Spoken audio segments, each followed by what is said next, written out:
আপনারা ইতোমধ্যে দেখেছেন যে কিছু সোশ্যাল মিডিয়া এবং প্রিন্ট অ্যান্ড ইলেকট্রনিক মিডিয়াতে এই মামলার একজন আসামি শেখ হাসিনার কিছু বক্তব্য এবং ফোন আলাপ ফাঁস হয়েছে, যেখানে তিনি কিছু বক্তব্য দিয়েছেন, যেখানে আমরা দেখতে পাচ্ছি যে উনি বলছেন যে 227টি মামলা হয়েছে, অতএব 227 জনকে মার্ডার করার সার্টিফিকেট পেয়েছি, লাইসেন্স পেয়েছি। উনি আরও বলছেন যে তোমাদের বাড়িঘর পোড়াচ্ছে, তাদের কি বাড়িঘর নাই? এই শব্দগুলো দিয়ে এই মামলার ভিকটিম এবং উইটনেসদেরকে এক ধরনের থ্রেট দেওয়া হচ্ছে। যে সকল সাক্ষীরা ইতোমধ্যে আমাদের কাছে জবানবন্দি প্রদান করে গেছেন, তাদেরকে কিন্তু ট্রাইব্যুনালে এসে জজদের সামনে সাক্ষ্য দিতে হবে। এই ধরনের বক্তব্য যদি পাবলিকলি পাবলিশড হয়, ব্রডকাস্ট হয়, তাহলে আমরা ট্রায়ালের সময় এই সাক্ষীদেরকে আর ট্রাইব্যুনালে আনতে পারবো না, তারা ভীতিগ্রস্ত হবে। এবং পরবর্তী যে সাক্ষীরা আছে, এখনও ঘটনাস্থলগুলো আছে, সেখানে গিয়েও আমাদের তদন্তকারী সংস্থা, তদন্তকারী কর্মকর্তারা এই সাক্ষীদের জবানবন্দি আর গ্রহণ করতে পারবেন না।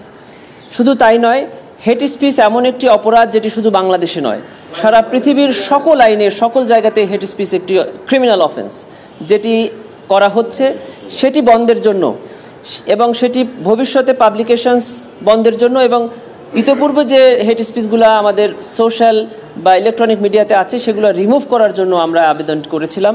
মাননীয় ট্রাইব্যুনাল আবেদনটি শুনেছেন, আমাদের ট্রাইব্যুনালের আইন শুনেছেন, আন্তর্জাতিক আইন শুনেছেন এবং আমাদের দেশে প্রচলিত বর্তমান আইনগুলোও শুনেছেন।